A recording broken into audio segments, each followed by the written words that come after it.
Hi guys, welcome back to Binge Watch Britney. In today's episode, we are going to be covering season 4 of Nashville. So let's go ahead and get into it. So I do want to start with some intro points before we actually talk about what happens in season 4.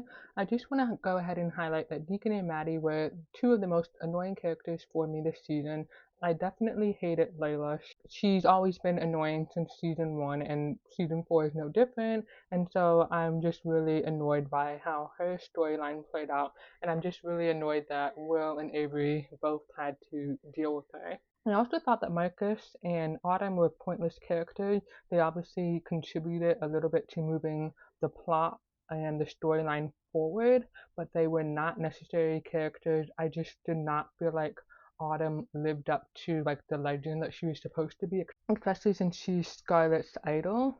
And so I was just really kind of thrown off by what her purpose was. Literally, all she did was give the exes a tour to be on, and then she obviously was trying to manipulate Gunner. And with all that being said, let's go ahead and get into season 4.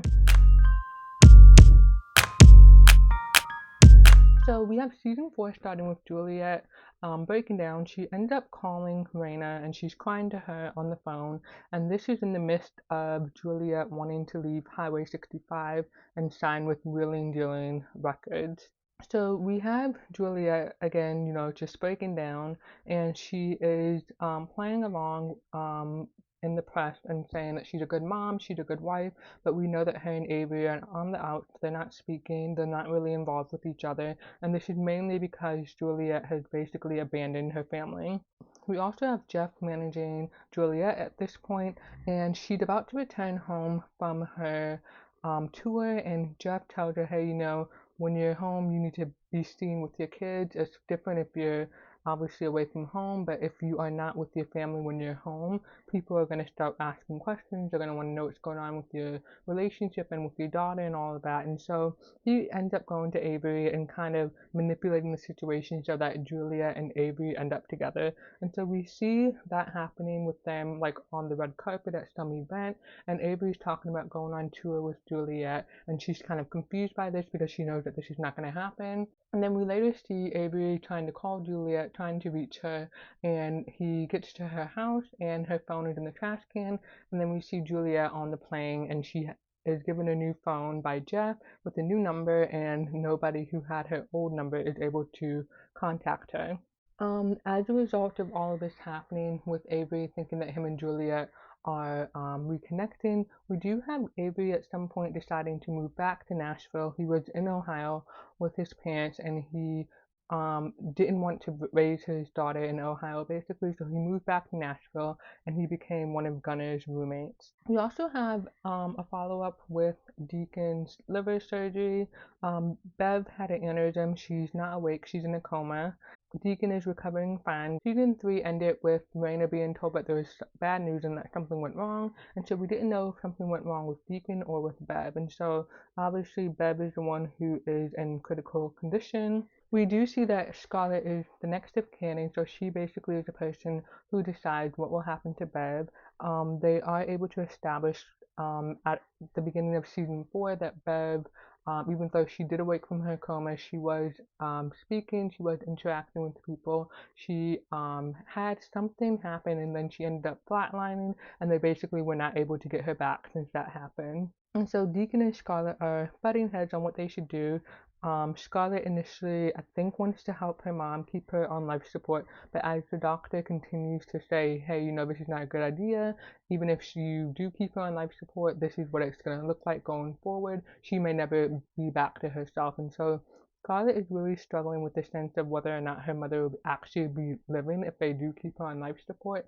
And Deacon absolutely wants her on life support. He wants to fight for his sister to live, and he's not willing to give up on her. And so they are butting heads because Scarlett has decided to pull the plug. He's not on board, and so he is completely shutting Scarlett out. He doesn't want to speak to her. He's blaming her for everything that's going wrong at this point, and Scarlett is really upset because obviously she's making a big decision, and Deacon is not there to support her at all. We do see a scene where they are at Bev's funeral, and Deacon won't even look at Scarlett. he won't talk to her. We do see her approach him at some point and he just turns and walks away. It's obviously a really tough time for Scarlett because she is burying her mother. Even though they had a strained relationship, she was the one who had to make the decision, and she's the one who is losing her mother. And so Deacon is not sensitive to that at all. Next, I want to get into Raina and Highway 65. So we have Raina's girls telling her about a band Boulevard. They broke up. There's a guy named Marcus King who is a really good songwriter, and Raina really wants to sign him because she thinks that he will be the next big thing for Highway 65. As I said earlier, I don't think that Marcus really added anything to the storyline. Obviously, he gave Raina a quote unquote high profile artist to work with, but he just really, in the long run, he didn't add anything really substantial to the story. We also see a scene where Layla is performing at the Bluebird. She's performing her new material, material that comes from the experience that she had with Will and everything that she experienced with him. And Glenn really loves what he hears, and he is interested in being her manager, even though she is obviously working with Jeff. And so he gives her his card, and obviously we know that she's going to use it at some point because Jeff passes away. We also have Layla struggling during this time with feeling supported by her label and Jeff. We do see that at that performance where Glenn approached her, no one from her team was there, and so she is really in the same position that she was in when she was at Edge Hill, where she was supposed to be this next big thing, but she ended up getting pushed back. She wasn't getting the attention from the fans, the audience, and so she became less and less of a priority. I do want to call out that we did see a scene where Layla really advocated for herself. We did see Jeff obviously manipulating this behind the scenes, but when all of the Edge Hill artists are let go from the contract, she is one of those people who's at Highway 65, waiting in the lobby, waiting to get a chance to meet with Raina and Bucky so that she can pitch herself to them so that she can get a new contract. And so obviously we see how hard she wants this, but she is just really not likable. She's manipulative, and you can see why nothing is working out for her just because of how she always approaches things and the fact that she doesn't hesitate to resort to hurting other people in order to get what she wants. The other thing I want to get into is that we have Teddy in prison. So we know that he is in prison because of the fact that he tried to help Natasha, and then he didn't want to basically inform, or he didn't want to be an informant to basically get Tandy in trouble, and so he was arrested. He's been trying to contact the girls. Maddie isn't interested in reading his letters. Daphne, this is her only father, and so she wants that connection. She's reading the letters. She's upset when Maddie ripped up her letter and throws it in the trash. So she goes into the trash. She tries to put it together to see what he said to Maddie. Maddie sees this, and then she gets really upset, and so they fight over this. And we do see that Daphne is really struggling with not having her father around. Obviously, Deacon is around, but he's not her father. And so she's just really struggling with all of these changes. And she really believes that her dad is innocent. And so she is having to defend him in school.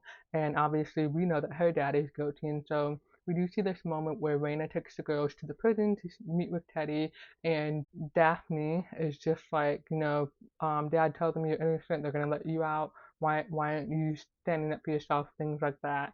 And he has to tell her, hey, I'm guilty. And then she gets really upset by this. They end up having to walk out because Daphne just doesn't want to be there anymore. And then we see that they end up coming back for a second visit to speak with Teddy, and we really see Raina like really stepping up for Teddy and saying, hey, when we were a family, you were a great husband, you were a good father, you've made some mistakes, but we still love you, we're still family, and all of that good stuff.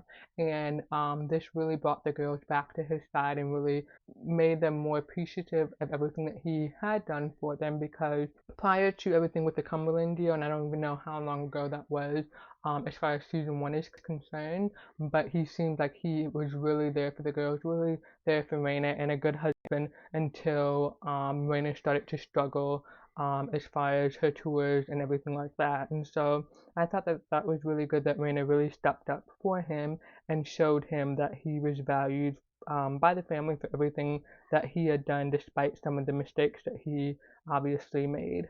The next thing I want to get into is that Will gets dropped from Wheeling Dealing Records. We do see that this happened after he comes out at the press conference. Initially, Kevin was lying for him, covering for him, but when it was Will's turn to get up there, he told the truth, and as a result of that, his dad disowned him again, and then he got dropped from the label. We do see Luke trying to make amends because he didn't really want to drop Will. He was kind of forced to by his team. And so we see Luke inviting Will to a networking event. This is just industry people. We do see a guy named Wade Cole, I believe, who basically commends Will for taking that stand and advocating for himself and whatever. But then we see a moment where a photographer approaches Will and Wade to take a picture. He tells the photographer, hey, no pictures. And then we later see him taking a picture with Luke or something like that. And so Will is able to put it together that even though these people are saying nice things to his face, they don't want to be publicly associated with him and things like pictures and stuff like that. We also see a moment where Will is interacting with Kevin's friend. They are other musicians, and they are giving Will a hard time for not really advocating for gay rights, for not really speaking up for the community. And we see that Kevin, even though he thinks that his friends are harsh with Will, he does ultimately take their side and say that Will has a much bigger role to play in all of this. It's not just about him. He is the face of the community at this moment because he's the only country artist who has come out and said that he's gay, and he now has the public platform to advocate for the community. We also see that Will does get a chance to perform, and obviously we know that he's a ladies' man, and so in this performance he was trying to seduce and flirt with the women in the crowd, and we see this moment where the women push a gay guy forward, and I was so annoyed by that because obviously, even though he's gay, he can still obviously flirt with women. They're still gonna appreciate the efforts that he's giving them, even though they know that he's not gonna really be interested in them romantically, I guess. And so that just annoyed me that they pushed the gay guy to the front because obviously he's not going out on tour to sing to gay men. He is being himself and he's flirting with women, but there's nothing wrong with him doing that. It's harmless. I was also really annoyed when there was a scene of him and Kevin eating together, and we had that one woman who had obviously slept with Will, and she was just telling him, oh, I slept with you, you're gross, blah blah blah, but obviously she agreed to do that. Like, she probably would have slept with him even if she knew he was gay, so it's not like it's very different from what he did with Layla. Obviously what he did with Layla was wrong because it went from a PR relationship to a real relationship, even though we know that it was fake and it was just him trying to cover up the fact that he was gay. She was essentially his beard. And these other situations with women that he's hooking up with, obviously is not going to lead to more. We know that he's just hooking up with them and he's moving on to the next one. And so obviously on some level these women knew what they were getting into.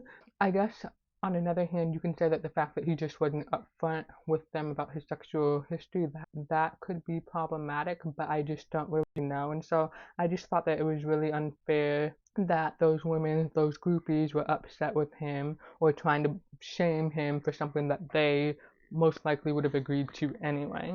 Next up, we have Scarlett and Gunnar. So they end up kissing again, and we have this moment happening when Bev and Deacon are in the hospital, and obviously Scarlett is with Caleb, but she's chosen Caleb over Gunnar. She feels like Caleb is more of an adult, but Caleb was really annoying because he belittled the music scene every chance he got, every time he was angry and wasn't getting his way. And so obviously we know that he's not really the right guy for Scarlett, but she's trying to make this work because obviously she has had other relationships that haven't gone well, and this is something new for her. And so obviously we want her to be successful in that relationship, but it was never going to work out in the long run just because of how Caleb was. We also see a moment where Gunnar is overcompensating for everything that happens between him and Scarlett at that time because they're taking photo shoots, they are photoshopped to make them look closer, and obviously he is concerned about how that looks because he knows that him and Scarlett have done something, and then we have Scarlett saying, hey, it's not a big deal, nobody cares, or whatever, and so obviously Gunnar is trying really hard to cover up something to make it look like nothing is there, but he's just kind of making it worse.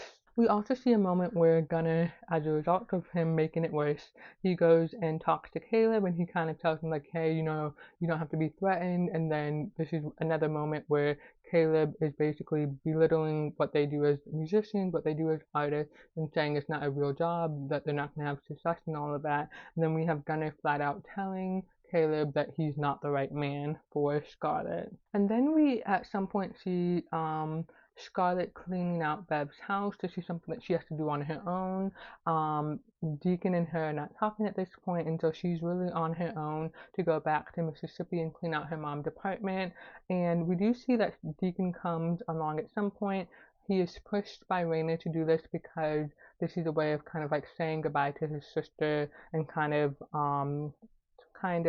not missing the chance to do something like that, because once Scarlett does it all, it's not like he's going to have a chance to go through his sister's things like that. And so it's really important for him to be there and help Scarlett with it. However, we do see Deacon being petty. She did have like different piles of like the keep, the donate, and the throw out pile. And he's like, oh, well, I have to double check after you because we don't see things the same as far as what's worth saving or fighting for or something like that. And so we just see him being really petty.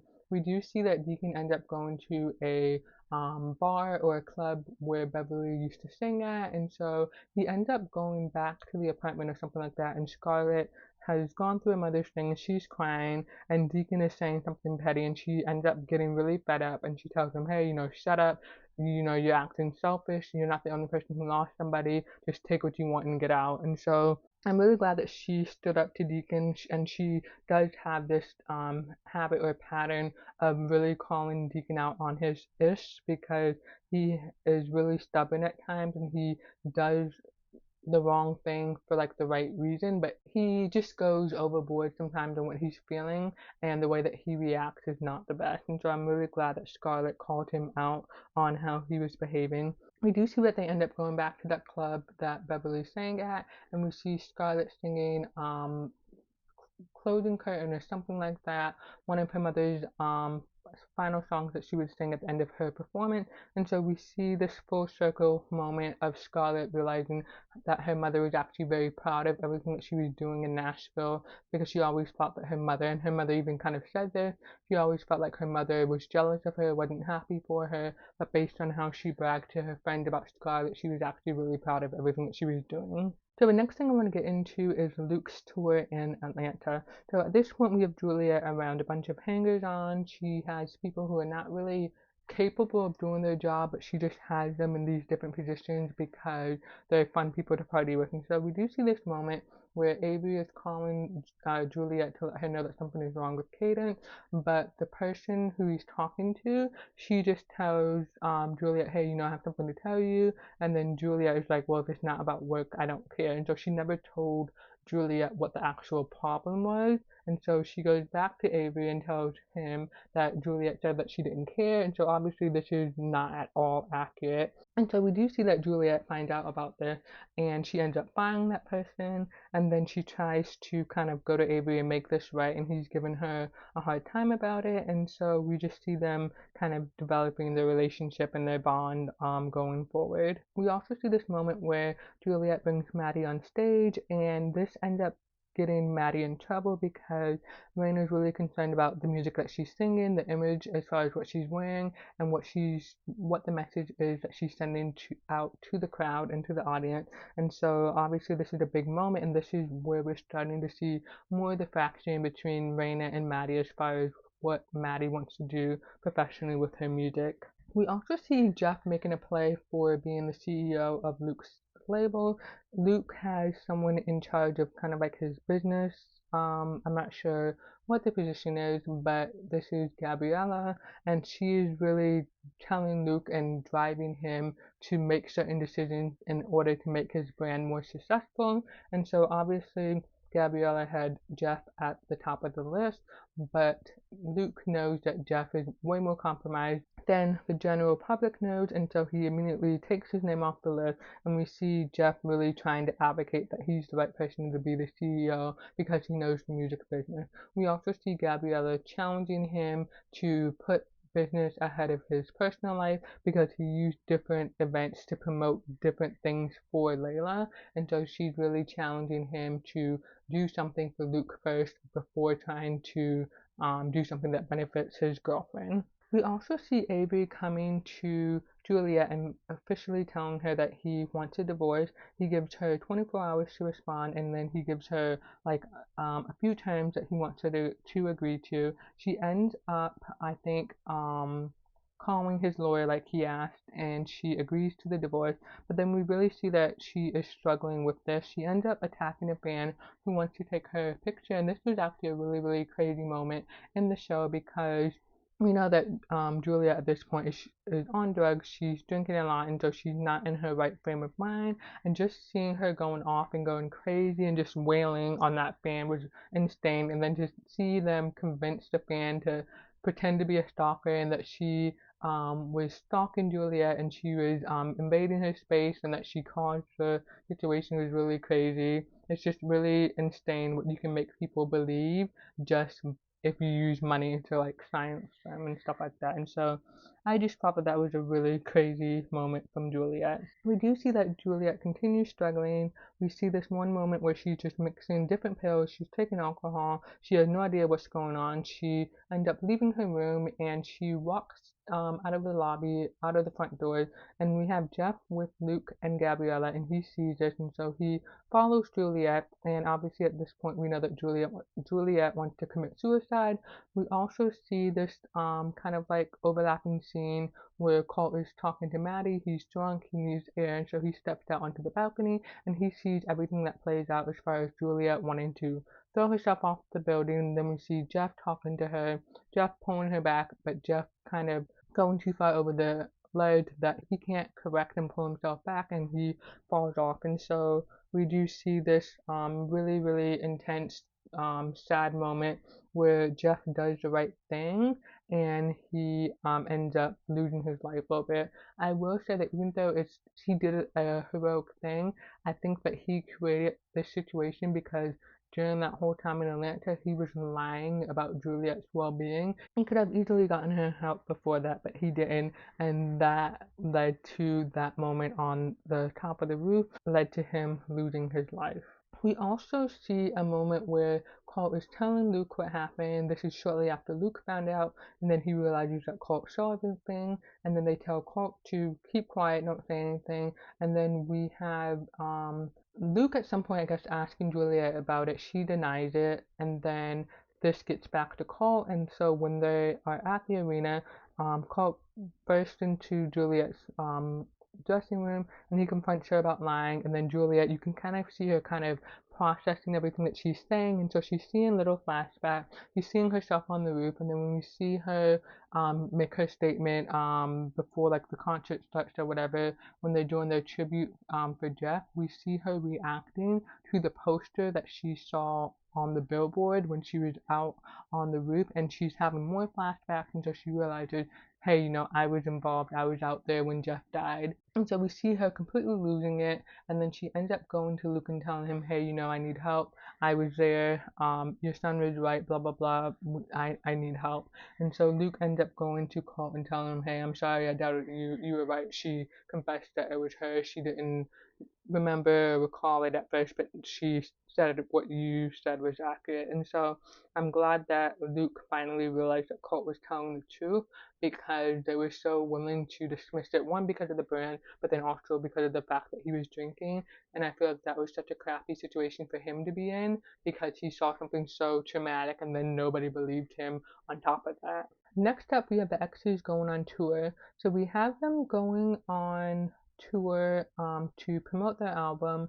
We have Scarlett coming back and she's chopping her hair off. I did read a story about how she did this for a fan. I don't recall all of the details, but I did think that that was cool that she wanted to show the fan that either you could be beautiful or you could be successful with short hair, and that's a really great message to send. I do think that the long hair was very iconic for her, and just seeing her with short hair, it just made her look different on screen as far as her mannerisms and the way that she moved her body. It just looked different without the long hair there, and I thought she seemed a little bit more quirky than she did with the long hair, if that makes sense. We also see that Gunnar is hooking up with Aaron, someone that he met, I think, at Luke's tour. This was someone that he was initially trying to hook up with, but then they needed a sound person. Aaron is a sound person, so they got her involved in the tour. And there was this one moment where we have Scarlett complaining about her ear monitors and the volume, and then she's telling this to Aaron, and Gunnar kind of jumps in like, hey, she knows what she's talking about, blah, blah, blah. And so you kind of see them have a moment over it.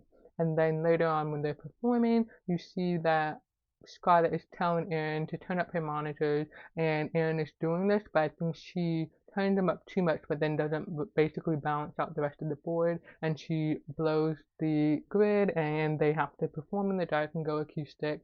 And we really see Gunnar going off on Aaron after this.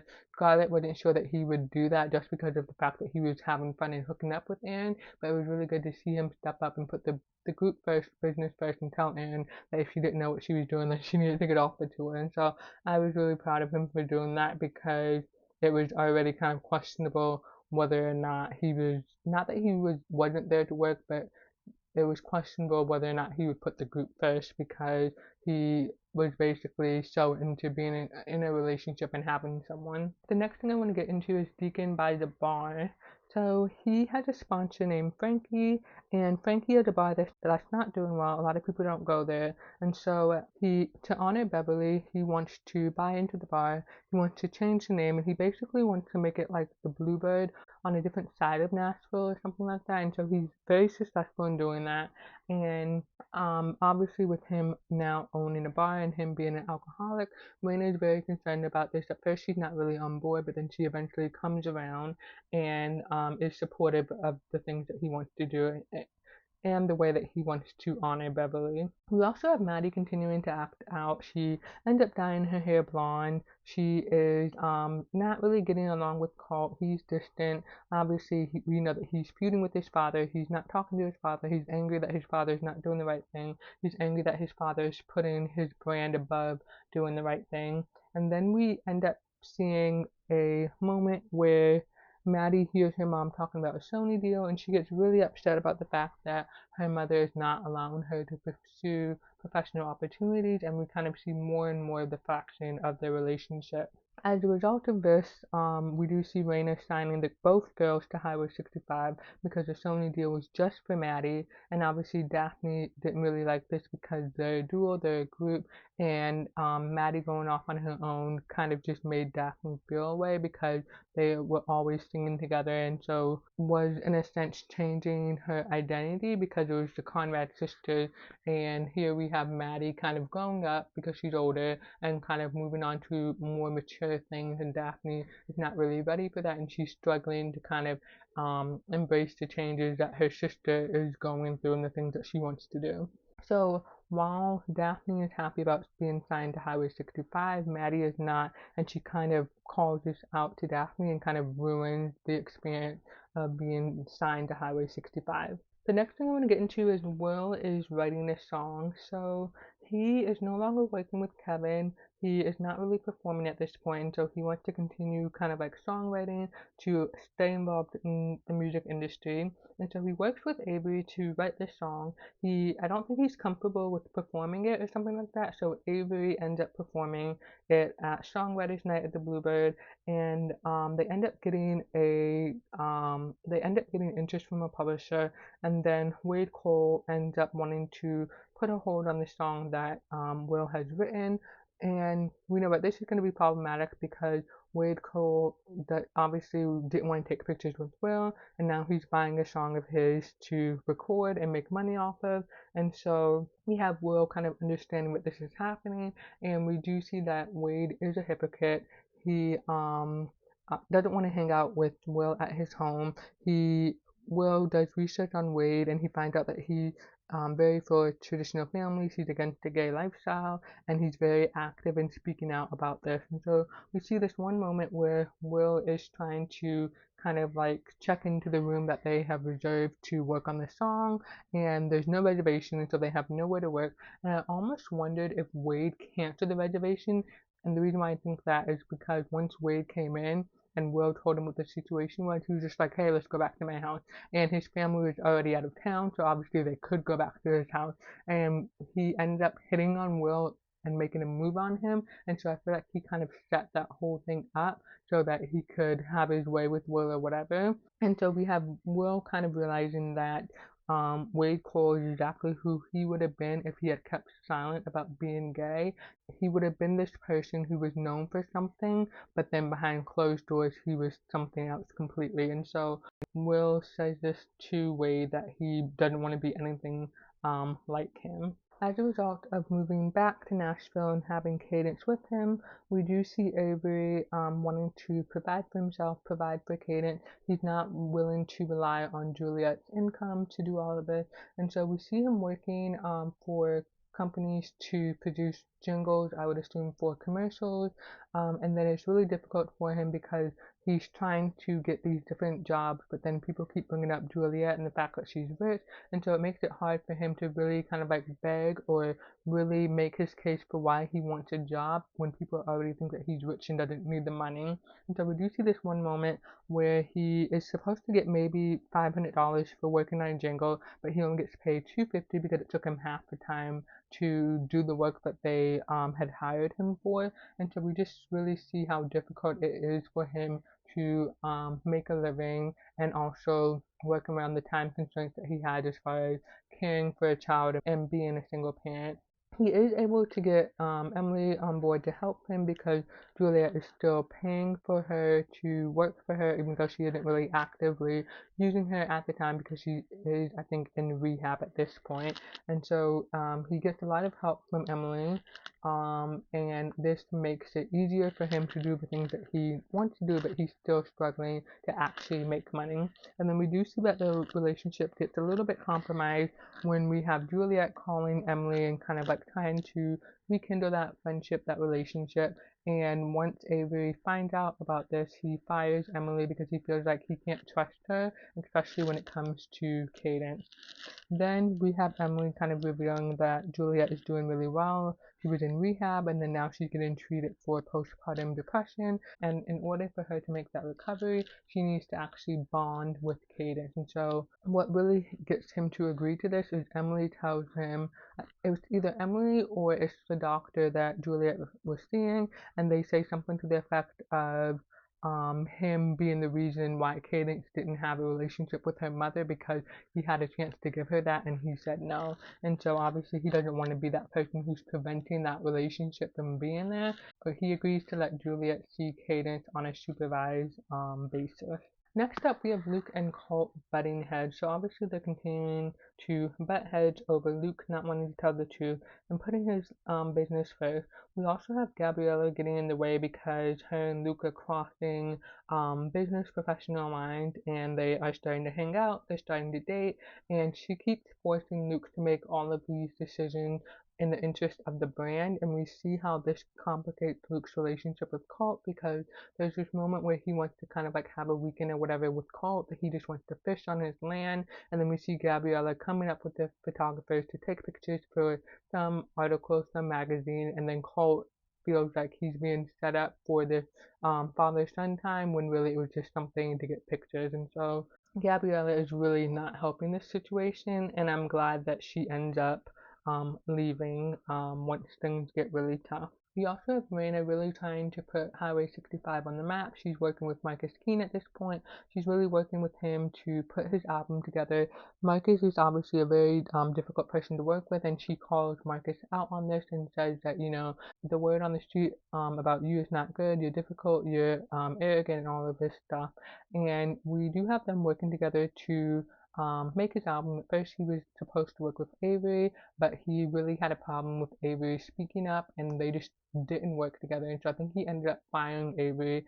Then he wanted Raina to produce his album, but then he also had a problem with the input that Raina was giving, and so he's able to convince him to let her produce his album the way that she thinks it should be produced, and it's through hearing Maddie sing a cover of his song, and obviously she's doing his song in like a country style, and so he finally gets the vision that she's going for. However, we do see that this relationship is starting to drive a wedge between Raina and Deacon because he is just really texting her all the time, he's calling her all the time, and he's like really just taking up all of Raina's time and taking up all of her attention and making it all about him.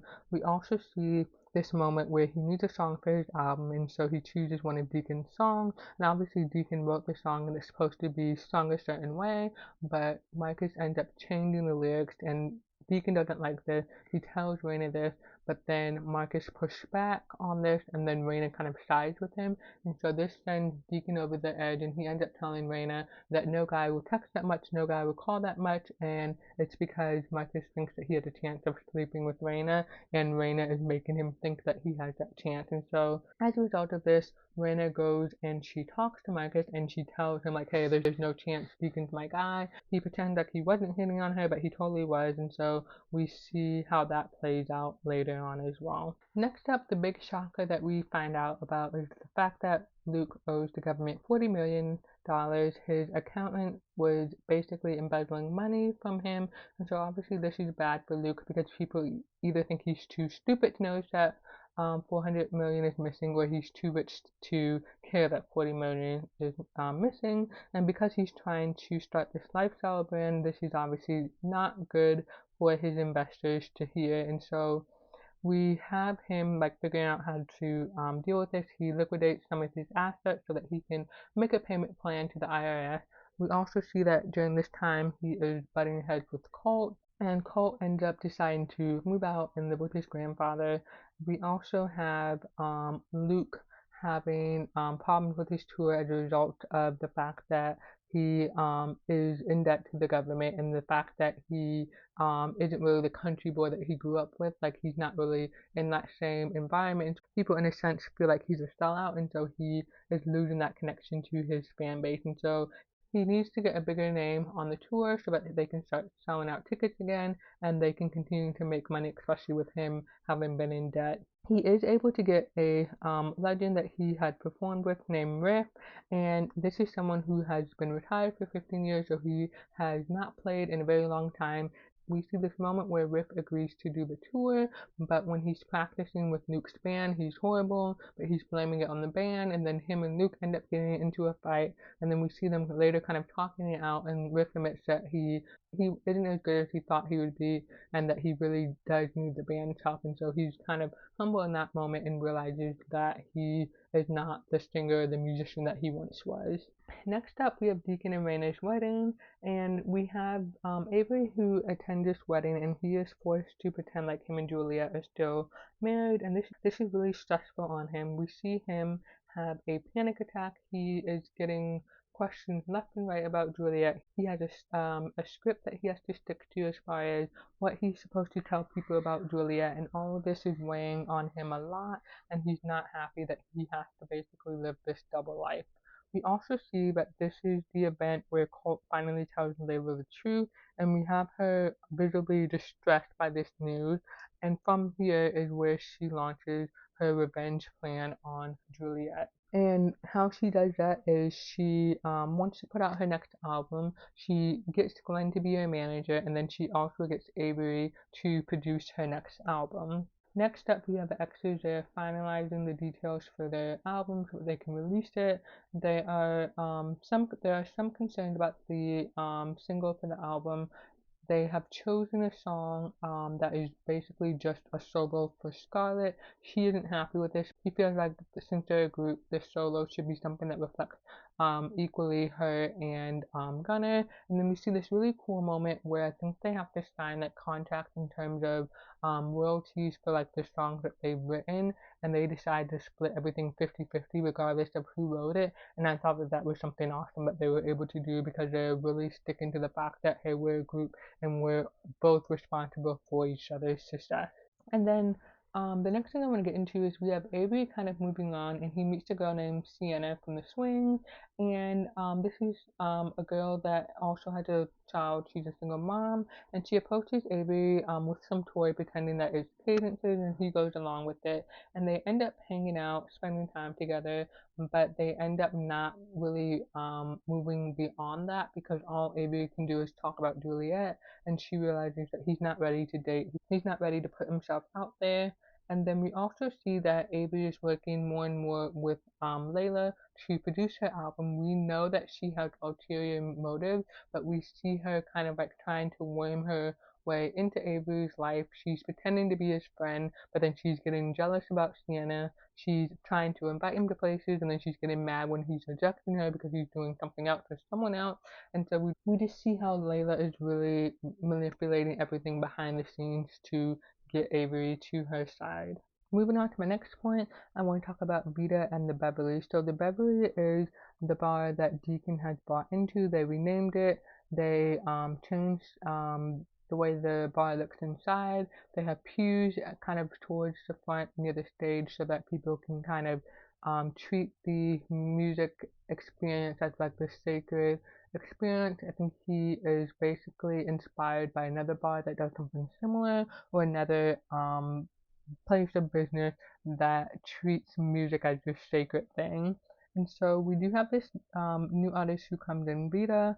I didn't really like this storyline. It didn't really contribute much to the show, but we have this person, Vita, who is living out of her car. She's a really good singer. She comes into the Beverly. She wants to audition or get a spot for the open mic. It's booked, and she ends up auditioning in front of Deacon so that she can get a spot. And then somehow she ends up getting offered a job at the Beverly once they realize that she's hard up on money.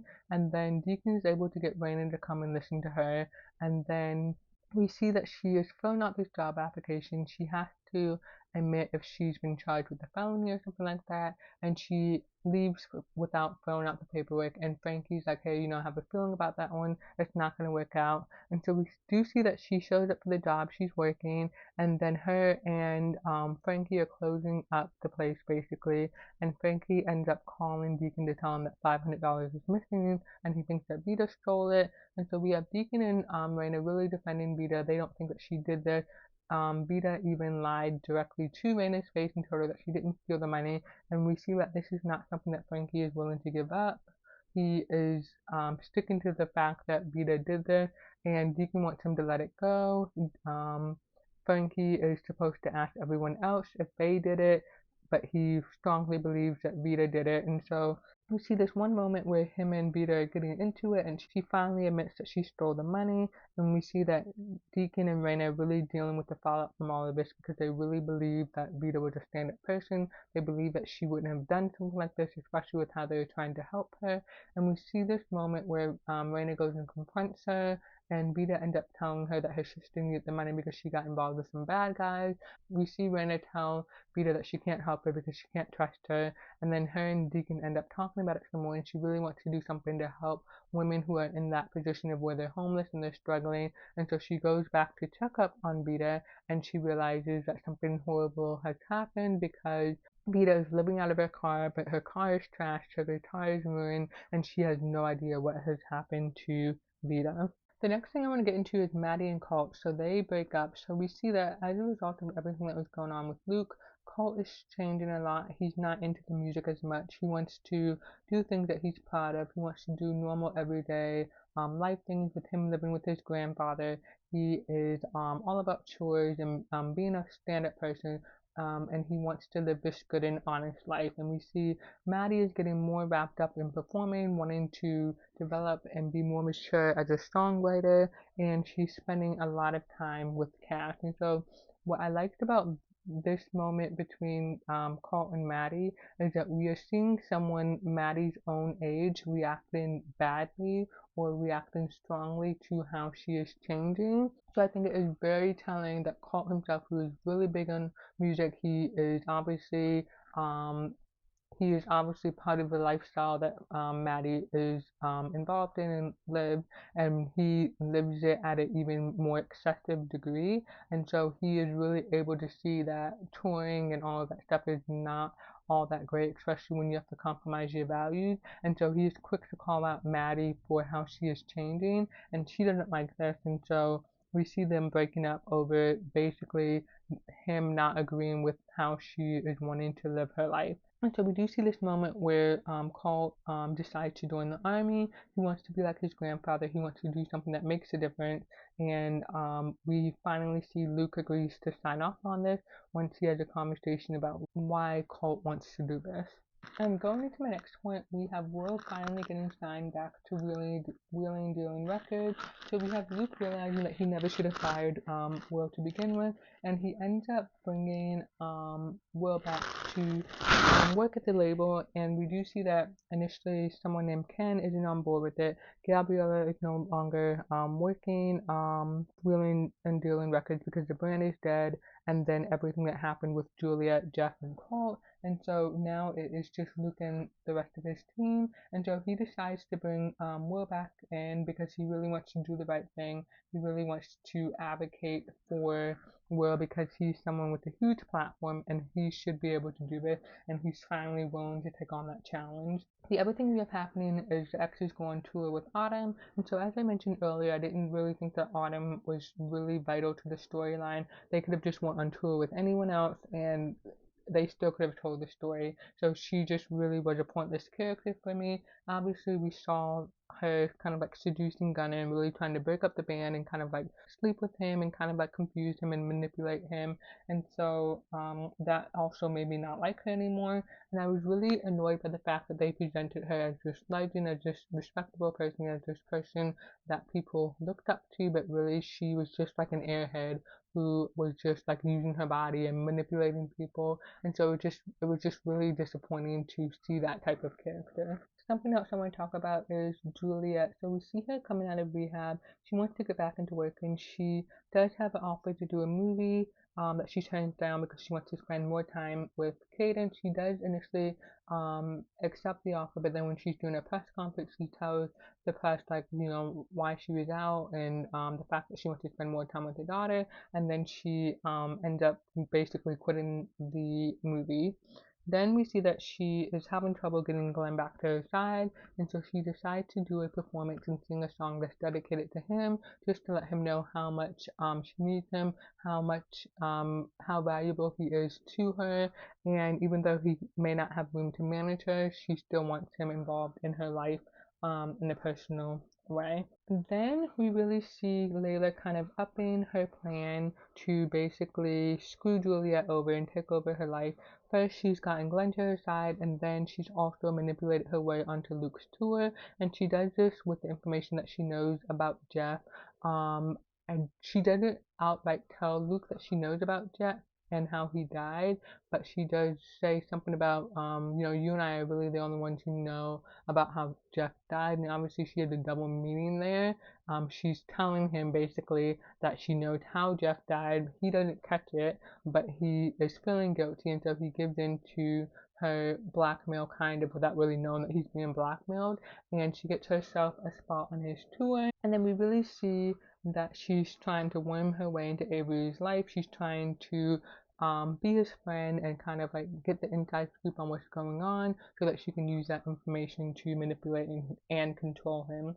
We also see that Julia is aware that Layla and Avery are getting a little close, and so she's able to join Luke's tour because he needs someone on tour with him, and she is able to join the tour, and then she's kind of trying to get in between Avery and Layla. We do have this moment where Juliet goes to Avery and she tells him that she loves him, that she wants to work things out, and he says that he basically still loves her, but things are complicated, and so they go their separate ways, and she's kind of waiting to hear back from him, but we see Avery go up to Layla's room and they sleep together, and then the next morning Juliet calls Avery to tell him that she was nominated for an Oscars, and she hears someone's voice and she figures out that it's Layla's, and then she's wondering why Avery is even with Layla, and then she realizes that Layla is trying to take over her life. And so she ends up calling Luke and she asks him if Layla knows anything, like if he told Layla anything that happened with Jeff. And so it's really amazing that she's able to quickly figure out what Layla is doing. But we see this moment where she overhears Avery and Layla talking, and Layla gives Avery an out of like the relationship or the situation, and he actually continues to pursue Layla and tells her that he wants to make it work. And so this changes Juliet's approach because she realizes that Avery is choosing Layla. It's not like something that's being forced on him. He's not being manipulated, even though we know he is. And so she kind of just lets it go and lets him go. So the next thing I want to get into is Maddie and Cash. So we have Maddie spending a lot of time with Cash, and Cash is helping her to develop her songwriting and also helping her to kind of talk about more mature things because that's what she wants to transition to. And so we see that Maddie lies to Deacon about performing. She pretends like she's going to a coffee house to hang out, but she's actually going to a bar with Cash to perform one of the new songs that she's written. And we see this moment where Maddie gets groped on stage. She has this older guy touching her leg, and Deacon finds out from Daphne where Maddie is actually going. And so he arrives at the bar. He sees this happening. He sees how the men are reacting to Maddie and what she's singing, what she's wearing, and so he's not happy about this. He intervenes and throws the guy off of her basically, and then he's trying to pull Maddie off of the stage, and Maddie is embarrassed, she's upset, she doesn't want all of this to happen, and so we see him forcing her to the car. She gets in the car, and then we have Cash running out, and Deacon and Cash kind of get into it because Deacon is really calling out Cash for bringing Maddie to that type of environment and how she's a bad influence, and then Cash is kind of coming back at him by saying that they are blocking her opportunities, they're not letting her flourish, and they are just not good parents basically. And so obviously Deacon is in the right here because what her parents are doing is trying to protect her, and they're trying to protect her from people like Cash who are taking advantage of her and putting her in bad situations, and then also they're trying to protect her from what she experienced while she was in the bar singing. And so obviously we see this situation play out twice. Here we have Maddie kind of siding with Cash on what happened when Cash put her in a compromising position, and then we kind of have the same thing happening later when Maddie is at that producer's house and then she's almost assaulted basically, and we see that again is a situation that Cash has created. We see again that Deacon has come in to rescue Maddie, and this time Maddie is grateful that her dad was there. She sees the situation completely different. And so going back to this moment here though, Maddie is completely upset that her dad has intervened in the way that he has. This pushes them further apart because she feels like her dad has completely overreacted, and she ends up getting home and then running away to Cash's house. Then we find out that Maddie wants to emancipate herself, and as a result of all of this happening, she finds out about her deal with Sony. She realizes that it's still on the table, and then she finds out about Edge Hill, and the situation with Edge Hill is very obviously complicated because we know that Jeff blackmailed Teddy into signing that contract. It wasn't something that he did because he thought it was a good idea. And so we see Maddie and Teddy having this conversation, and instead of getting closer to Raina, Teddy, and Deacon over this, we see that this pulls Maddie further apart, and she just feels like all of her parents are liars. Then we have the emancipation hearing. We have Maddie outing Deacon as being physically violent.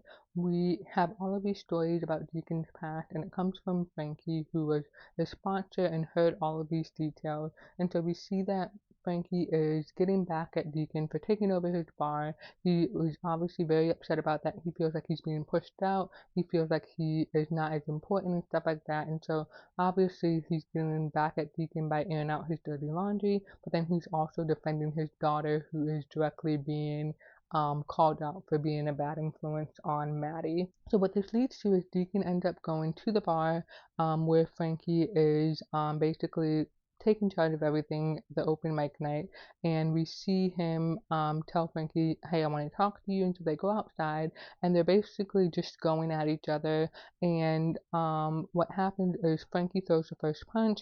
Deacon is defending himself, but Frankie continues to go at him, and obviously Deacon has to defend himself, and then Frankie gets badly hurt, and once there's a crowd out there, he pretends like Deacon tried to kill him, and so this leads to he can go into jail. But it also has negative consequences for the emancipation hearing because they had just established in the hearing that Deacon had a pattern of violent behavior. Even though he was able to explain why those different situations happened, he heard all of that and then still went and confronted Frank, not really knowing what was going to happen, but put himself in a position where he had to defend himself and somebody got hurt. And again, it just speaks to the pattern of him making bad decisions. As a result of this, we see that the judge, who was initially kind of leaning more towards Raina and Teddy and Deacon's side, once she hears about what happened with Deacon and Frankie, she decides to grant emancipation for Maddie, and this kind of fractures Deacon and Raina's relationship because Deacon directly caused the judge to basically change her mind about what she would have probably initially voted. And this causes a fracture in Raina and Deacon's relationship because they've lost their daughter. Deacon was directly responsible because of that fight that he picked with Frankie by going to the bar to confront him. Next up, we have Layla and Avery. So we have Layla tipping off Paps so that they can take pictures of her and Avery while they're making out in an alley. Avery has just performed. Layla came to see him, and then they sneak outside to the alleyway, and they're making out, and the paparazzi takes pictures of them.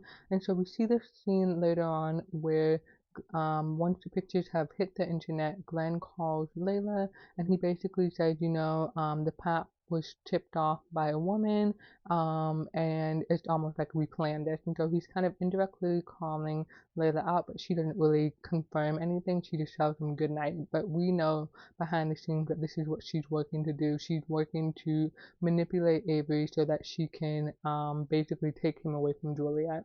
So we know that Maddie is looking to sign with labels. She really wants music to be her thing. She wants that to be her profession. She wants to sing professionally. And so once she's emancipated, she's continuing to work with Cash. And they do have a showing and they invite different labels to come. Raina gets a hold of this and she finds out that one of the labels that is interested in Maddie is Lenox Hill. And she absolutely does not want Maddie going to that label just because they don't have a good reputation. And so we have Juliet intervening and she ends up sending Glenn to be there for Maddie and kind of give a third party neutral opinion. And so we see Maddie, Glenn, Cash, and a lawyer that Cash has hired. And we see that Cash is not happy about Glenn being there because obviously Glenn is a real manager, and then the lawyer that she has, Glenn states that a lawyer and a manager, they have two different things that they're focused on, and so it's really good that he is there to give actual advice that Maddie should be listening to. And so we see that Maddie performed, we see that Raina is watching her, and then we see that after the performance, they are talking about the different interests that they have. And so Cash is quick to bring up Lenox Hill, but then we also have Glenn calling out that the company that Raina wants Maddie to sign with is a good label for her to work with and stuff like that. But then Cash is quick to point out that Raina has connections to that company, and it's just a way for her to keep an eye on Maddie until she's able to manipulate Maddie into signing with Lenox Hill. And she points out that if she really wants to break free from her family, she needs to get out of Nashville. And so she obviously goes to Lenox Hill, which is in New York. Then we have Raina and Deacon going to couples counseling. So obviously we know that their relationship is fractured. Raina has gone out on tour with Daphne and she's left Deacon at home to do his community service and whatever. And so they're just really not on the same page. Their relationship has really suffered as a result of Maddie leaving the house. And so we see them going to couples counseling. Raina is talking about her different relationships with the men in her life and how that has impacted her, but then they're also talking about all of Deacon's bad decision making and how that has affected their relationship and then also their daughters. And so they're really just not able to get on the same page, and Deacon actually feels like giving up. There's this one conversation where they have where he's basically like, let's just pull the plug, we can't really fix anything. And so we see that Raina's not really wanting to give up. They decide to put the conversation on hold. She goes to Maddie's room and then she just tells him, I just want Maddie back, and then they kind of just leave the conversation there. Next, what we have happening is Juliet hooking up with Noah at a event. So they had previously worked on a movie together. They are at some public event that they are promoting something, and we do have Noah and Juliet reconnecting, and he actually was interested in her when she was pregnant, and so now he is kind of still pursuing her. He wants to date her. He wants to get to know her better. And so she agrees initially, and she's just thinking that this is just like a casual thing. But he's like, no, I want this to be regular. I want to hang out with you. And so they spend a few days together. She ends up having Cadence during that time, and so Avery is seeing her with someone else. And either he's concerned about Cadence being around a man that he doesn't really know, but I think he's also concerned about seeing Juliet with someone else. And so when Avery is dropping Cadence off, he's supposed to be going somewhere to perform with Layla, and so he spends most of the night worrying about what Juliet is doing and wanting to check in on them. And we see this moment where Juliet actually calls him while he's performing, and so he misses a call and he calls back and he finds out that Noah came to the rescue. And so obviously he's just struggling to deal with this kind of like new reality of someone else being in Juliet's life. And we see that Layla is not happy that he is not focused on what they're doing. His attention is divided, his mind is elsewhere, and so he actually wants to go check on Cadence, which is ridiculous because he doesn't need to go check on her like super late at night. Everything's fine. And so we see that Layla is able to manipulate the conversation. She's complaining about how she didn't feel supported, about how Raina ruined everything, and she shifts the conversation back to her and her needs. And he decides, like, hey, I really don't need to go see Cadence. He didn't need to go see Cadence, but she basically talked him out of it. Luckily for Avery, the thing with Noah and Juliet isn't working out because Juliet is realizing that they're not passionate about the same thing, and so she's not really wanting to pursue this further. And so we really see her kind of giving up a chance of happiness for someone else because she's really still hung up on Avery. And then the next thing I want to get into is Will finally defending himself. So we know that Luke has been really advocating for Will to be able to get his songs on country radio. He's going on press conferences, he's going on TV shows, he's going on talk shows to really advocate for Will. But during this time, Will is very silent. He doesn't want to feel like he has to speak for every gay person or the gay community. He really just wants his music to speak for itself, and so he's not really willing to make public statements. And so we do see this moment where Will is realizing that he has to speak up. He can't just be silent, and he's being called out by these different people for not speaking up and for allowing Luke to do so much to speak up on his behalf. And so we do see that there's this radio show that Luke and Will were supposed to do, but Luke gets news that Colt was injured, and so he can't do it, and so Will is on his own. Will doesn't really say much to defend himself. He's not really wanting to answer the questions that he's being asked about him being gay and the gay community and stuff like that. And so he is really just promoting the music. And so we have this one person, Cynthia, who's really outspoken about not wanting to be forced to listen to a gay music artist. She's really calling out Will for just promoting his music. And so we see that Will finally realizes that he wants to do more. He wants to take Cynthia head on and go on his show and kind of like confront her and make her talk to him and hear his side. So we see Luke, Will, and Kevin getting together and wanting to stage a protest. But first, I want to get into Colt, who got injured on base. So we know that Luke had to leave and go check on Colt, and sorry to his Colt's grandfather tells Luke that Colt was beaten up because of what Luke was doing, and so he's really making Luke feel like this is his fault.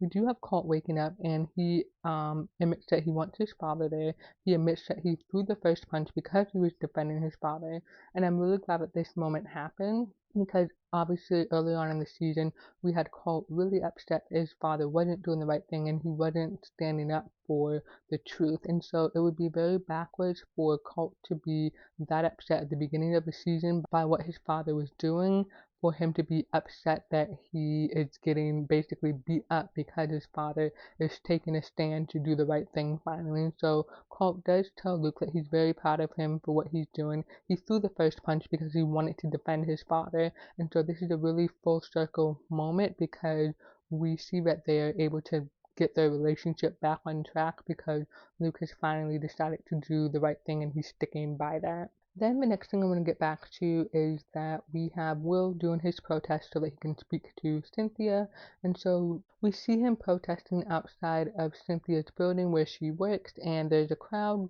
forming. There's a crowd of people who are on their side, and there's a crowd of people who are against what they want to do, and they end up getting a platform.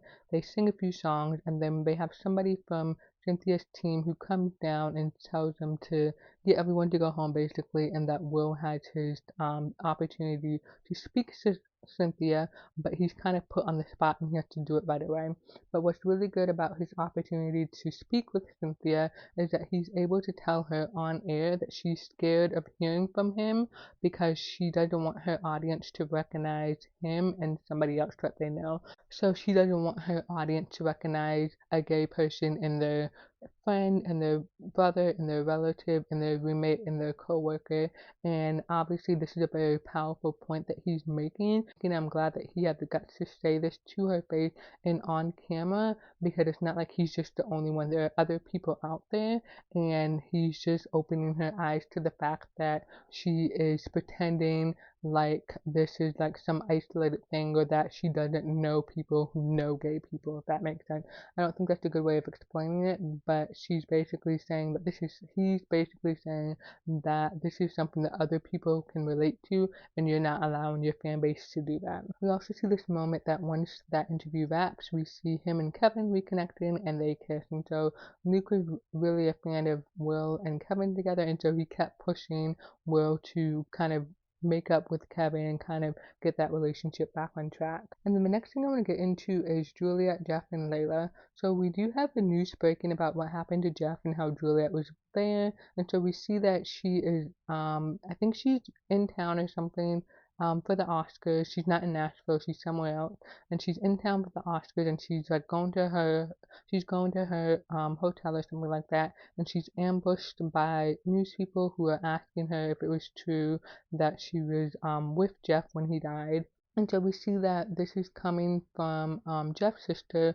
Obviously, she has been tipped off by Layla that Juliet was there, and then we see Layla pretending to Avery that she didn't know that Juliet was there, and then we see her really trying to manipulate Avery and kind of talk him out of going to see Juliet, which is what he had planned to do so that he could bring Cadence to her.